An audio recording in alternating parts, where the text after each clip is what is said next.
நண்பர்களுக்கு வணக்கம். நாம் இன்று வராகி அம்மன் வரலாறு பற்றி தான் பார்க்க போகிறோம்.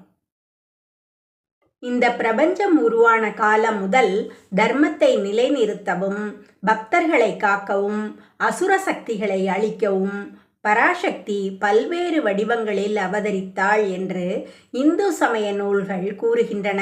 அந்த அற்புதமான சக்தி வடிவங்களில் மிகவும் இரகசியமானதும் வீரமிக்கதுமானதும் அதே நேரத்தில் கருணை நிறைந்ததுமான வடிவம் வராகி அம்மன். சக்தி வழிபாட்டில் சப்த மாதர்கள் எனப்படும் 7 தெய்வ அன்னைகளுக்கு தனிப்பட்ட இடம் உண்டு. பிராமி, மகேஸ்வரி, கௌமாரி, வைஷ்ணவி, வராகி, இந்திராணி மற்றும் சாமுண்டி ஆகியோர் அந்த சப்த மாதர்கள். இவர்களில் வராகி அம்மன் மகாவிஷ்ணுவின் வராக அவதார சக்தியாக விளங்குபவள். பண்டைய காலத்தில் ரண்யாட்சன் என்ற அசுரன் உலகங்களுக்கு பெரும் துன்பம் விளைவித்தான். தனது தவ வலிமையால் அளவற்ற சக்தியை பெற்று பூமாதேவியையே கடலின் ஆழத்தில் மறைத்து வைத்தான். உலகமே இருளில் மூழ்கியது. உயிரினங்கள் வாழ முடியாத நிலை ஏற்பட்டது. அப்போது மகாவிஷ்ணு வராக அவதாரம் எடுத்தார். மாபெரும் காட்டுப்பன்றி வடிவில் தோன்றி பிரளயக்கடலில் இறங்கி பூமாதேவியை தனது கொம்புகளில் தாங்கி மேலே கொண்டு வந்தார். அந்த வேளையில் அவரது தெய்வீக சக்தியில் இருந்து வெளிப்பட்ட சக்தியே வராகி அம்மன் என கூறப்படுகிறது. வராக அவதாரத்தின் வீரமும் சக்தியும் ஞானமும் அழிக்க முடியாத பராக்கிரமமும் பெண் தெய்வ வடிவமாக வெளிப்பட்ட போது வராகி அம்மன் உருவானாள். பன்றியின் முகத்தையும் மனித உடலையும் கொண்ட தெய்வீக வடிவமாக அவள் விளங்கினாள். அவளது கண்கள் தீப்பிழம்பை போல ஜொலித்தன. அவளது முகம் எதிரிகளை நடுங்கச் செய்தது.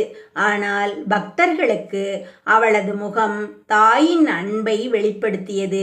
ஒரு கையில் தண்டம், மற்றொரு கையில் பாசம், அங்குசம், வாள், கேடயம் போன்ற ஆயுதங்களை ஏந்தியவளாக அவள் காட்சியளித்தாள். காலங்கள் கடந்தன. உலகில் மீண்டும் அசுரர்கள் பெருகினர். தேவர்கள் பலவீனமடைந்தனர். அப்போது பராசக்தி தன் சக்திகளை பிரித்து சப்த மாதர்களை உருவாக்கினாள். அந்த மாதர்களில் மிகவும் சக்தி வாய்ந்த போர் தலைவியாக வராகி அம்மன் விளங்கினாள்.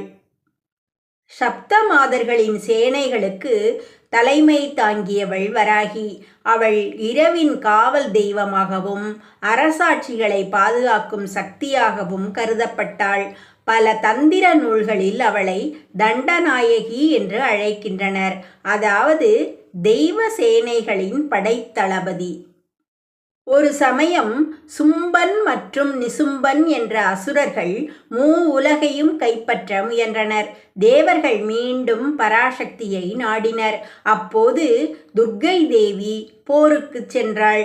அவளுடன் சப்த மாதர்களும் புறப்பட்டனர். போர்க்களத்தில் வராகி அம்மன் தோன்றிய காட்சி அசுரர்களை நடுங்கச் செய்தது. அவளது கர்ஜனை மலைகளை அதிர வைத்தது.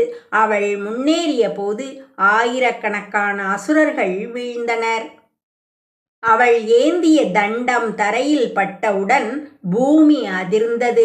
அவளது கண்களில் இருந்து வெளிப்பட்ட சக்தி அசுரர்களின் மாயைகளை அழித்தது. அவள் செல்லும் வழியில் தர்மத்திற்கு எதிரான சக்திகள் அனைத்தும் சாம்பலாயின. அந்த போரில் வராகி அம்மன் காட்டிய வீரத்தை பார்த்து தேவர்கள் வியந்தனர். ஆனால் போருக்கு பிறகு அவள் மீண்டும் தாயின் கருணை வடிவமாக மாறினாள். காயமடைந்த தேவர்களை ஆசீர்வதித்து குணமாக்கினாள். வராகி அம்மன் வெறும் போர் தெய்வம் மட்டுமல்ல, செல்வம், பாதுகாப்பு, அரசியல் வெற்றி, நீதிமன்ற வழக்குகளில் வெற்றி, எதிரிகளிடமிருந்து பாதுகாப்பு, குடும்ப அமைதி ஆகியவற்றை அருளும் தெய்வமாகவும் பக்தர்கள் நம்புகின்றனர். பண்டைய மன்னர்கள் போருக்கு செல்லும் முன் வராகி அம்மனை வழிபட்டனர் என்று கூறப்படுகிறது. ஏனெனில் அவள் வெற்றியை அளிப்பவள், ராஜ்யத்தை பாதுகாப்பவள், நாட்டை எதிரிகளிடமிருந்து காப்பவள். தென்னிந்தியாவில் பல சக்தி பீடங்களிலும் அம்மன் கோவில்களிலும் வராகி அம்மனுக்கு தனி சன்னதி அமைக்கப்பட்டுள்ளது. குறிப்பாக இரவு பூஜைகள், அஷ்டமி வழிபாடுகள், பஞ்சமி பூஜைகள் ஆகியவை மிகவும் சிறப்பாக நடைபெறுகின்றன. வராகி அம்மனை மனமுருகி வழிபட்டால் பயம் நீங்கும் என்று பக்தர்கள் நம்புகின்றனர். இருள் அகன்று ஒளி பிறக்கும், எதிரிகள் விலகுவர், குடும்பத்தில் அமைதி நிலவும், தொழிலில் முன்னேற்றம் கிடைக்கும்.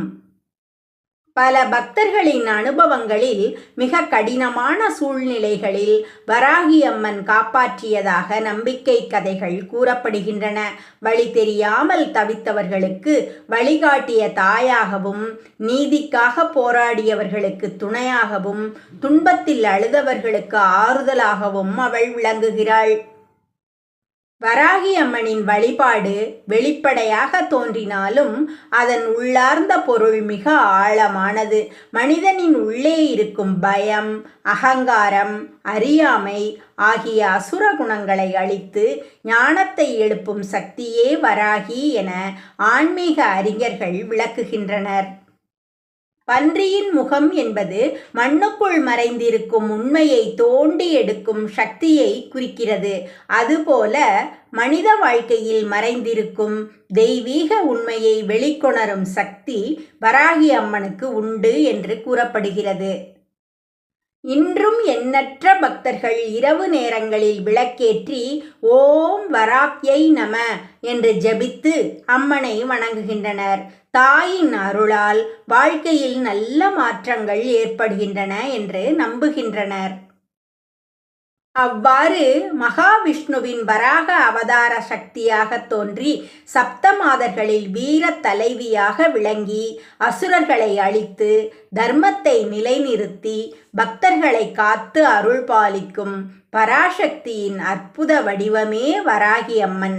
அவள் வீரத்தின் வடிவம், அவள் ஞானத்தின் வடிவம், அவள் பாதுகாப்பின் வடிவம், அவள் கருணையின் வடிவம். அவளை நம்பி சரணடைபவர்களை தாயாக அரவணைத்து காக்கும் சக்தி வடிவமே வராகி அம்மன்.